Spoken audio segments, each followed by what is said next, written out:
Sementara itu menyikapi dikeluarkannya surat edaran SE yang mengatur pembatasan pegawai negeri sipil ASN ke luar negeri dan sistem kerja untuk internal, Kakanwil Kemenkumham Bali Jamaruli Manihuruk mengatakan akan menyesuaikannya. Salah satunya dengan menerapkan 50% work from office untuk pegawai internalnya.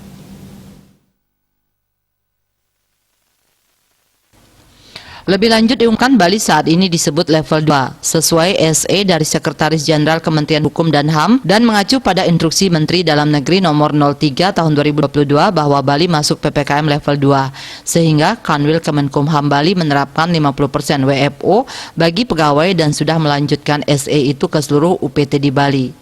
Pihaknya menghimbau agar tidak melakukan perjalanan ke luar negeri, baik dalam rangka perjalanan dinas maupun pribadi, kecuali yang bersifat sangat esensial pelaksanaannya, serta merupakan arahan Presiden RI dan tugas belajar.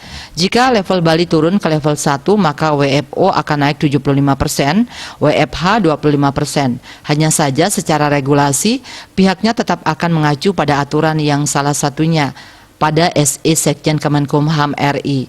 Disinggung soal pencegahan Omikron, khususnya di Divisi Imigrasi, Kakanwil Jamaruli Manihuruk mengatakan bahwa pihaknya tetap meningkatkan protokol kesehatan pada layanan publik. Salah satunya 50% WFO tadi sehingga pergerakan orang di kantornya tidak terlalu ramai. Pihaknya meminta pemohon paspor maupun perpanjangan izin tinggal mengatur jarak. Sedangkan di Bandara Ngurah Rai dikatakan bahwa hingga saat ini belum ada pesawat komersial yang datang ke Bali.